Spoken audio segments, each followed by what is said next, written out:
राधे राधे दोस्तों, कैसे हैं आप सब। दोस्तों, हमारे YouTube चैनल लाइफ ओके पर आपका स्वागत है। हमारे चैनल को सब्सक्राइब कीजिएगा और हमारे वीडियो को लाइक, शेयर और कमेंट्स जरूर कीजिएगा। दोस्तों, ज्येष्ठ मास के शुक्ल पक्ष की पूर्णिमा तिथि के दिन वट पूर्णिमा का व्रत विधान शास्त्रों में बताया गया है। इस बार का दोस्तों ये व्रत 5 जून 3 शुक्रवार को है और इस व्रत को ज्येष्ठ कृष्ण पक्ष की अमावस्या से आरंभ किया जाता है और ज्येष्ठ शुक्ल पक्ष की पूर्णिमा के दिन पूरा किया जाता है। इस दिन सुहागिन महिलाएं वट पूर्णिमा का व्रत रखती हैं और वट यानी बरगद की पूजा करते अपने पति की लंबी उम्र की कामना करती है। कहा जाता है कि वट वृक्ष का पूजन और व्रत करके ही सावित्री ने यमराज से अपने पति को वापस पा लिया था। तभी से पति की लंबी आयु के लिए इस व्रत का विधान प्रचलित हो गया है। वट पूर्णिमा का मुहूर्त। पूर्णिमा तिथि प्रारंभ 5 जून को सुबह 3:15 से शुरू हो जाएगी और पूर्णिमा तिथि समाप्त होगी 6 जून सुबह 12:41 तक की रहेगी। वट पूर्णिमा का महत्व। मान्यता है कि वट यानी बरगद इकलौता एक ऐसा वृक्ष है जिसमें ब्रह्मा, विष्णु, महेश तीनों देवताओं का वास होता है। इस वृक्ष की पूजा करने से तीनों देवता प्रसन्न होते हैं और मनुष्य की सभी मनोकामनाएं पूरी करते हैं। मान्यता है कि वट वृक्ष की पूजा करने वाली महिलाओं का सुहाग हमेशा सुरक्षित रहता है, उन्हें संतान सुख की प्राप्ति होती है। इस व्रत से यह पता चलता है कि सुहागिन स्त्री में कितनी ताकत है कि यमराज से अपने पति के प्राण वापस लेने की शक्ति रखती है। दोस्तों, वट पूर्णिमा की कथा कुछ इस प्रकार है। कथा के अनुसार अश्वपति नाम का एक राजा था। राजा के घर कन्या के रूप में सावित्री का जन्म हुआ। जब वह सावित्री बड़ी हो गई और विवाह योग्य हो गई तो राजा ने अपने मंत्री के साथ सावित्री को अपना पति चुनने के लिए भेज दिया। सावित्री ने अपने मन के अनुकूल वर सत्यवान को चुन लिया। सत्यवान महाराज दोस्तों धूम्रसेन का पुत्र था, जिनका राज्य हर लिया गया है, जो अंधे हो गए हैं, अपने पत्नी सहित वनों में रहते थे। वहीं जब सावित्री विवाह करके लौटी तो नारद जी ने अश्वपति को बधाई दी। साथ ही नारद मुनि ने यह भविष्यवाणी करते हुए कहा कि सत्यवान अल्पायु का है, जिस उसकी मृत्यु जल्द ही हो जाएगी। नारद जी की बात सुनकर राजा अश्वपति का चेहरा मुरझा गया। उन्होंने सावित्री से किसी अन्य को अपना पति चुनने की सलाह दी, परंतु सावित्री ने उत्तर दिया कि आर्य कन्या होने के नाते जब मैं सत्यवान का वर्ण कर चुकी हूँ, अब वे चाहे अल्पायु हो या दीर्घायु हो, मैं किसी अन्य को अपने हृदय में स्थान नहीं दे सकती। सावित्री ने नारद जी से सत्यवान की मृत्यु का समय ज्ञात कर लिया। नारद जी द्वारा बताए हुए दिन से 3 दिन पूर्व से ही सावित्री ने उपवास शुरू कर दिया और नारद जी द्वारा निश्चित तिथि तक सत्यवान लकड़ी काटने जंगल के लिए चला तो सास ससुर से आज्ञा लेकर वह भी सत्यवान के साथ चली गई। सत्यवान जंगल में पहुंचकर लकड़ी काटने के लिए वृक्ष पर चढ़ा। वृक्ष पर चढ़ने के बाद उसके सिर में भयंकर पीड़ा होने लगी। वह नीचे उतरा। सावित्री ने उसे बरगद के पेड़ के नीचे सुला दिया और उसका सिर अपनी जांघ पर रख दिया। देखते ही देखते यमराज ने ब्रह्मा जी के विधान की रूपरेखा सावित्री के सामने स्पष्ट की और सत्यवान के प्राणों को लेकर चल दिए। और ऐसे दोस्तों सावित्री सत्यवान को वट वृक्ष के नीचे ही लिटाकर यमराज के पीछे पीछे चल दिए। पीछे आती हुई सावित्री को यमराज ने उसे लौट जाने का आदेश दिया। इस पर वह बोली, महाराज जा पति वही पत्नी, यही धर्म है, यही मर्यादा है। सावित्री की धर्मनिष्ठा से प्रश्न होकर यमराज बोले कि पति के प्राणों का अतिरिक्त कुछ भी मांग लो। सावित्री ने यमराज से सास ससुर के आंखों की ज्योति और दीर्घायु मांगी।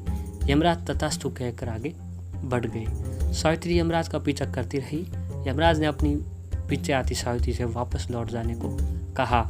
सावित्री बोली कि पति के बिना नारी के जीवन की कोई सार्थकता नहीं होती है। यमराज ने सावित्री के पति व्रत धर्म से खुश होकर पुनः वरदान मांगने के लिए कहा। इस बार उसने अपने ससुर का राज्य वापस दिलाने की प्रार्थना की। तो इतना सुनते ही यमराज ने तथास्तु कहकर आगे चल दिए। सावित्री अब भी यमराज के पीछे चलती रही। इस बार सावित्री ने यमराज से 100 पुत्रों की मां बनने का वरदान मांगा और यमराज भी तथास्तु कहकर यमराज आगे बढ़ गई। तो सावित्री बोली, आपने मुझे 100 पुत्रों का वरदान दिया है, पर पति के बिना मैं मां किस प्रकार बन सकती हूँ? अपना यह तीसरा वरदान पूरा कीजिए। सावित्री की धर्मनिष्ठा, ज्ञान, विवेक तथा पतिव्रत धर्म की बात जानकर यमराज ने सत्यवान के प्राण को अपने पास से स्वतंत्र कर दिया और सावित्री सत्यवान के प्राण को लेकर वट वृक्ष के नीचे पहुंची तथा सत्यवान का मृत शरीर रखा हुआ था। सावित्री ने वट वृक्ष की परिक्रमा की तो सत्यवान जीवित हो उठा और प्रश्नचित्त सावित्री अपने सास ससुर के पास पहुंची तो उन्हें नेत्र ज्योति भी प्राप्त हो गई थी। दोस्तों, ये थी वट पूर्णिमा की कथा। अब बात करते हैं वट पूर्णिमा की पूजा के बारे में, पूजा विधि के बारे में। दोस्तों, वट पूर्णिमा के उपवास सुहागन महिला ही करती हैं। इस दिन महिलाएं सुबह उठकर नए कपड़े पहनती हैं, 16 श्रृंगार करती हैं और इस दिन वट वृक्ष के नीचे बैठकर पूजा आराधना करती है। पूजा के लिए एक बांस की टोकरी में 7 तरह के अनाज रख जाते हैं और उसे कपड़े में ढक दिया जाता है।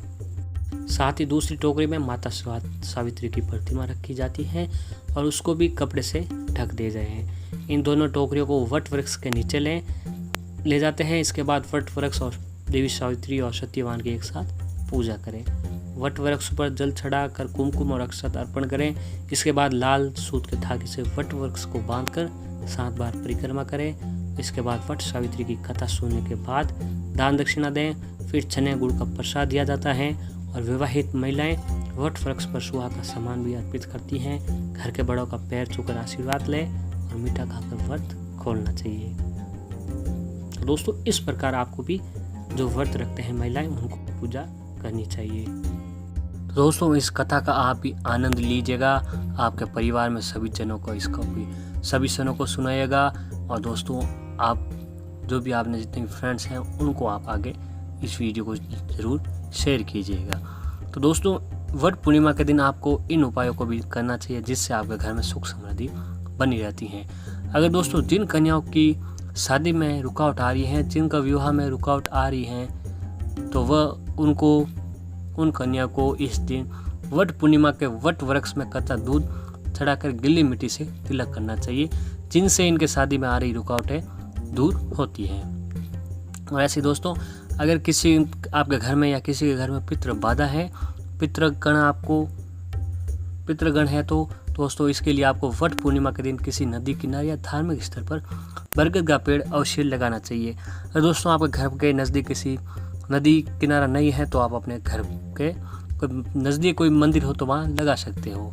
और दोस्तों, बरगद के पेड़ पर हर रोज जल चढ़ाने से घर की नकारात्मकता दूर होती है। और वट पूर्णिमा के दिन सुहागिन स्त्रियों को कच्चे सूत को हल्दी से रंगकर 3 बार वट वृक्ष की परिक्रमा करनी चाहिए, जिनसे उनकी सुहाग की रक्षा होती है।